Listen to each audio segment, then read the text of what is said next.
네, 안녕하십니까. 세상 읽기의 심리학자 김태형입니다. 예, 류경환의 국제평화 뉴스 류경환입니다. 네, 지난번에 네. 예멘 얘기를 했었습니다. 그러면서 미국이 지금 속수무책으로 지금 궁지에 몰리고 있다라는 얘기를 했는데요. 최근에 뉴스를 보면 이라크하고 시리아도 상황이 좀 심각한 것 같거든요. 예. 그래서 그 얘기를 좀 오늘은 나눠봤으면 좋겠습니다. 예. 어디부터 먼저 할까요? 같이 엮어서 같이 할 수 있습니까? 두 나라를? 예, 같이 묶여 있습니다. 국경도 맞대고 있고 네. 또 비슷한 조건입니다. 네네. 예. 지금 현재 상황이 어떻습니까? 도대체 그쪽은? 팔레스타인 10월 7일 봉기 이후에 예.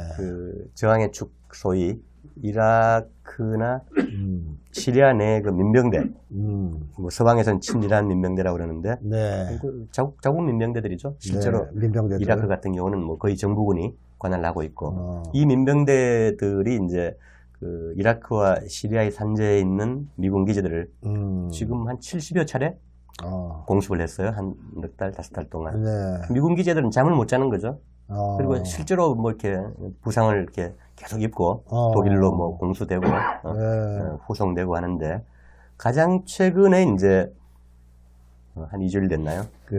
시리아의 이라크, 시리아, 요르단 국경 근처에 미군 기지들이 몇 개가 요충지에 몰려 있는데, 네. 그 안에 시리아에 있는 알탄프 기지라는 미국이 테러리스트를 양성하고 뭐 테러리스트 ISIS를 미국이 만든 건 아시죠? 네, ISIS. 예. ISIS라고 있습니까? 예. 이 ISIS를 미국이 키웠다. 이거는 클린턴 때, 힐러리 클린턴 때 한번 폭로가 됐었죠? 예. 그리고 국무장관 콘돌리자 라이스, 그리고 지금 백악관 국가안보보좌관 설리번, 이런 애들이 뭐 한 10여 년 전부터 주구장창 주장을 했고, 그런 것들이 이제 자기들이 이렇게 교환한 이메일, 다 증거들이 위키리크스에 다 폭로가 됐죠. 한마디로 우리 편이다. ISIS는 미국이 키운 테러 단체다. 네. 이렇게 볼 수가 있겠죠.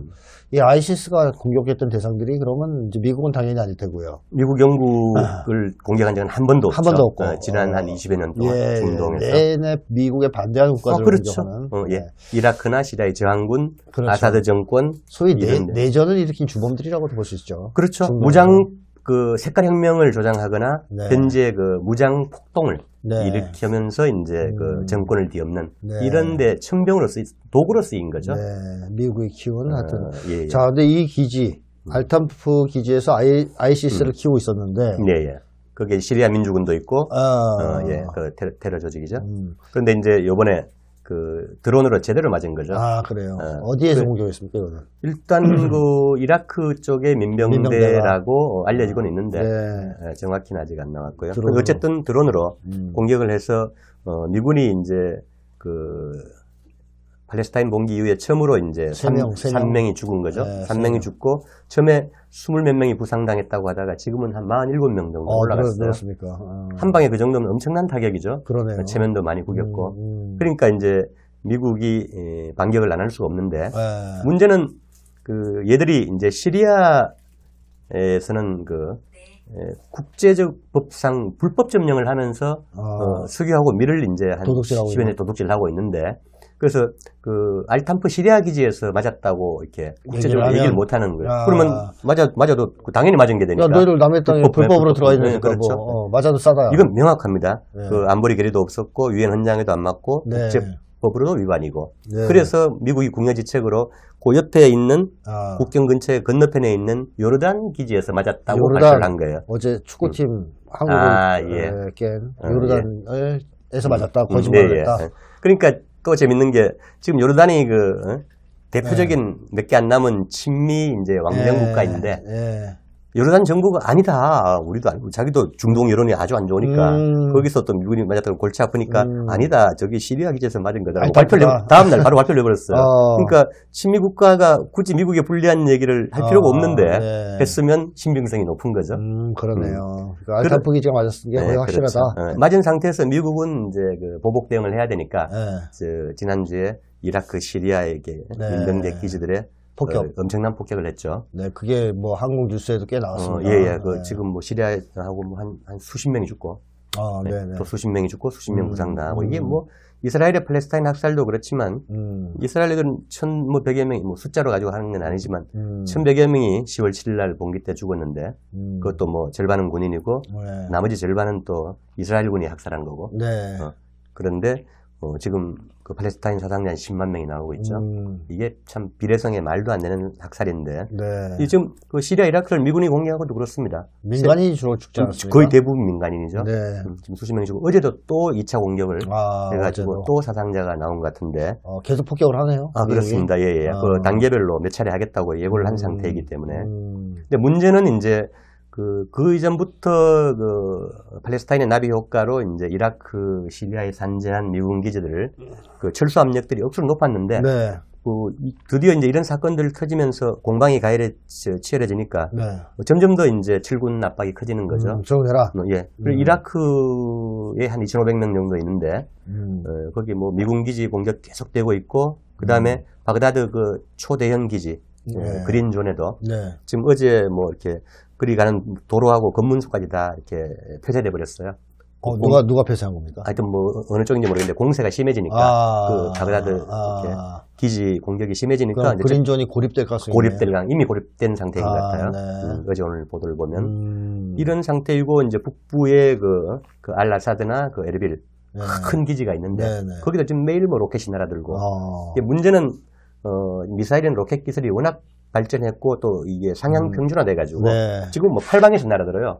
대응도 안 되고 미사일이. 거기다 드론 군집을 섞어서 공격을 하니까 그러니까 이번 알탐프처럼 이렇게 박살이 나버린 거죠. 그렇게 적절한 대응 수단도 없고 그렇죠. 고립돼 있는 상태이기 때문에 잘만 하나씩 떨어지고 예, 그렇죠. 잠도 못 자겠고 그런 상태에서 그 미군이 이제 못 버티니까 그 이라크 총리나 이라크 의회가 최대한 빨리 그 이라크군 나가라. 이라크에 있는 미군하고 연합군 테러 그 공동 대응을 명분으로 사실 지금은 들어가고 있는데 아까 말씀드린 것처럼 그 테러 단체들을 만든 게 미국인데 그렇죠. 그냥 눈 감고 아웅하는 거 하고 있는 거죠. 근데 어쨌든 그 이라크 주둔 미군 기지 철수 협상을 이미 시작했습니다. 그럼 미국도 철수할 의향이 있는 겁니까? 의향이 아니라 그 어쩔 수 없이 이렇게 몰려 나갈 수밖에 없는 매일 뭐가 떨어지니까 최대한 체면을 살리면서 나갈 수순을 밟고 있는 것 같아요. 철수하게 할 거다. 2,500명인데 그리고 여기가 이렇게 밀려나면 그 당연히 이라크는 국제연합군이 뭐 대테러 작전 명분으로 이라크 정부와 협상을 하고 들어가서 최소한의 국제법적인 명분이 있는데 문제는 시리아에 있는 900명 미군은 얘는 완전히 도둑 날강도들이죠. 얘들은 그냥 해적질을 하고 있는 거죠. 해적이라고 봅니다. 석유를 훔쳐서 이라크 북부로 빼서 그걸 이스라엘로 또 가져갑니다. 그래요? 웃기는 짬뽕이죠. 그래서 그 900명이 존재할 명분은 더 없다. 그리고 그 중에 이미 350명이 한 2, 3주일 전에 철수했어요. 900명 중에서? 못 버티고. 워낙 잠번지가 계속 날라오니까. 그러니까 이런 상태로 지금 중동에 이게 산재한 미군들이 전부 고립되어 있는 겁니다. 문제는 이렇게 시리아, 이라크 쪽에 미군 기지가 쫓겨나게 되면 그 2년 전인가요? 아프간에서 그 초대형 CIA 기지, 미군 기지, 공군 기지가 그 철수한 이후에 중동 전역에서 이제 미국의 힘이 약화되고 쫓겨나는 이렇게 이제 결정적인 도미노가 이제 계속 이어지는 거죠. 그러면 이라크, 시리아에서 쫓겨났다 만약에 그럼 또 다른 데서 쫓겨날 만한 나라들이 또 있나요?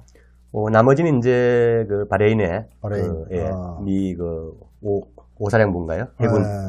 해군 기지가 있고 공군 기지가 있고 또 요르단 친미 왕정 국가에도 좀 상당히 큰 공군 기지가 있고 이런 나라들 그 다음에 사우디에도 조금 있고 아직은 이런 나라들까지도 철수할 수 있다. 이제 그 나라들은 이제 국내에서 아직은 좀 친미적인 왕정이나 이렇게 체제 군의주의 체제가 있을 텐데 그러니까 내부에서 압력도 이제 점점 세지겠죠. 그리고 미군은 점점 더 고립된 상태로 이렇게 존재할 수밖에 없고. 어쨌든 미국 입장에서는 매우 쪽팔리는 일이 있잖아요. 말도 못하는 거죠. 지금 이런 상황이 이렇게 내몰 일이라고는 사실 참. 근데 이렇게 쫓겨나면서 폭격은 왜 하는 거예요? 어차피 나갈 건데. 아까 3명이 죽은 상태인데 이렇게 미국은 지금 그 대선 경선이 들어갔잖아요. 아무것도 할 수는 없다. 아무것도 할 수 없는 체면용이죠. 체면용으로. 바이든이 어떻게 지금 뭐 치매 노망난 대통령이라고 전 세계에서 평가를 받고 있는데도 아무것도 안 하면 사실은 뭐 미국은 또 의사결정이 지금 바이든이 하는 게 아니라 그렇죠. 그 안에 주위에 포진한 네오콘들이 하는 거니까 아무것도 안 하면 정말 뭐 종이 호랑이로 이것도 체면치레에 의해서 하는 거다. 어쨌든 과도기인데 이제 그 사이에 그 나라의 이제 인민들은 고통받고 또 죽어가는 거죠. 자, 그러면 지난 시간에 그 예멘에서도 미국이 거의 지금 손을 못 쓰고 당하고 있고 이라크 시리아에서도 좀 쫓겨나는 중입니다. 그러면 미국이 이렇게 힘을 못 쓰고 중동에서 밀려나는 추세가 계속 되다 보면 결국 패권 상실, 중동에서의 완벽한 패권 상실로 갈 수도 있는 거 아닙니까? 그렇죠. 지금 뭐 이렇게 눈에 띄게 드러나진 않지만 미국이 이번에 3명 죽었을 때도 이란이 배후에 있다고 큰 소리 계속 하면서도 증거를 못 내고 또 이란은 강력하게 대응하겠다고 하니까 손도 못 대죠. 그러니까 이제 뭐 만만한 이라크 시리아의 작은 민병대들만 치고 있는 이런 상황에서 중동 전역에서 이란의 정치적인 유상, 그 다음에 이제 미사일, 드론 전력, 군사력 이런 것들이 엄청나게 올라가고 있는 거죠. 그리고 거의 뭐 헤즈볼라나 그 하마스나 팔레스타인이나 진짜 믿고 기댈 때는 이란 큰형님밖에 없는 이런 상태로 그 중동 전역의 전략적인 지형이 이란이 굉장히 중요한 부상하면서 재편되고 있다. 그래서 이런 상태에서 미국이 계속 그 뒷걸음치고 물러날 수밖에 없는 상황이면 역으로 중동 전역이 좀 안정을 향해 가는 그런 과정으로 가는 상황이 있다. 자, 그러면 미국은 지금 유럽에서 우크라이나에서 깨졌습니다. 완전히 깨졌죠. 완전히 깨져서 이제 언제 항복하냐만 남아있는 상황인데 그렇죠. 중동에서도 지금 거의 깨졌단 말이에요. 지금 반전 카드가 없잖아요.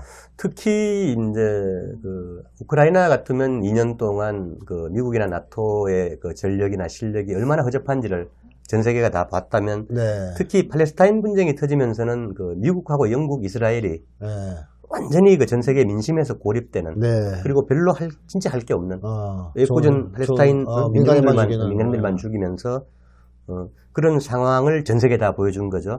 그래서 이제는 미국이란 제국이 약해지고 있지만 그래도 세다고 했는데 이제는 그 전 세계의 민심을 다 잃어버린 거예요. 민심도 잃고 도덕적인 파워도 잃고 소프트 파워라고 하죠.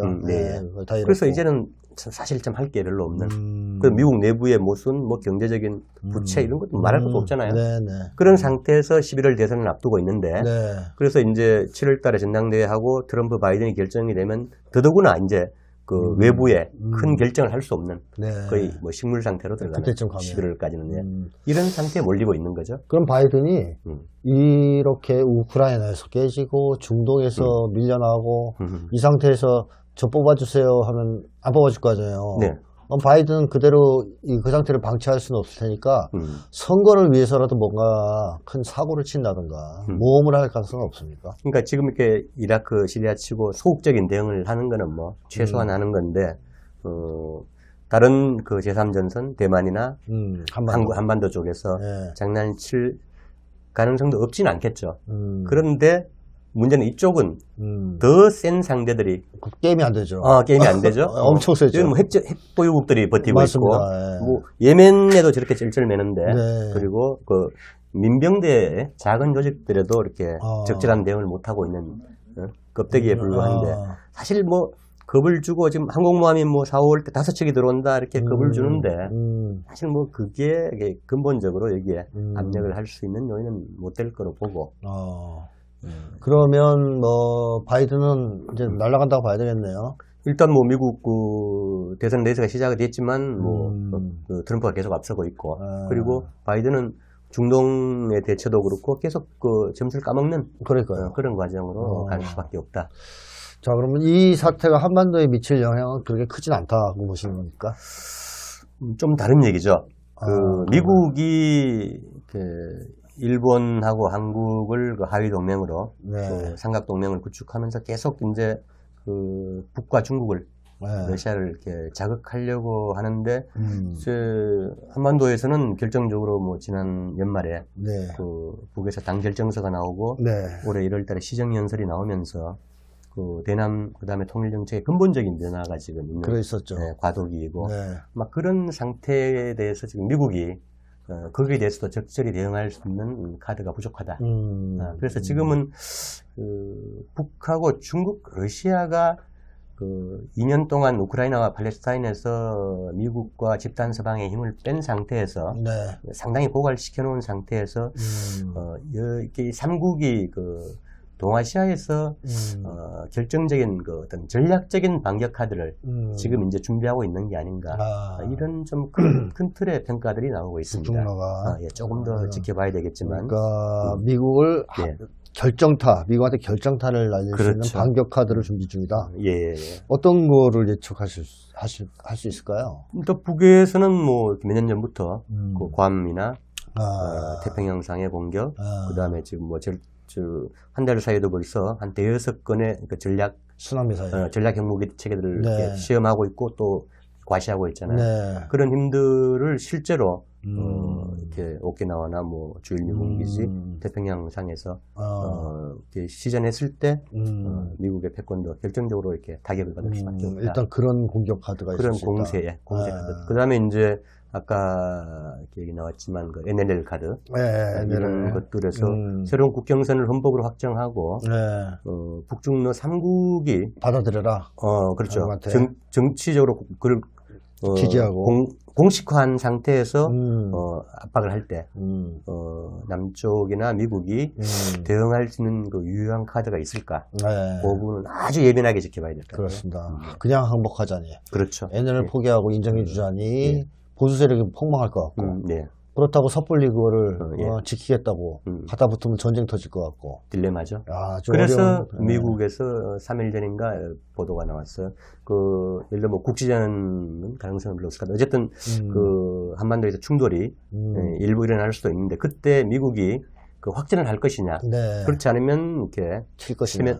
체면을 구기고 네. 응거주춤 뭐 어떻게 꼬리를 내리는 이런 그런 모습을 보이거나 그 결정적인 딜레마에 지금 빠져 있다. 그런 보도가 나왔습니다. 미국 내에서. 그걸 강조하고 있다. 예. 네, 그렇습니다. 지금 어쨌든 좀 지난 시간하고 해서 좀 살펴봤지만 네.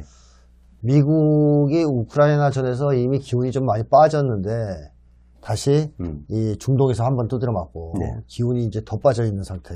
그리고 전 세계적으로 정치적으로 고립되어 있고 실제로 전쟁을 할 만한 여력이 없는 상황에 와 있다.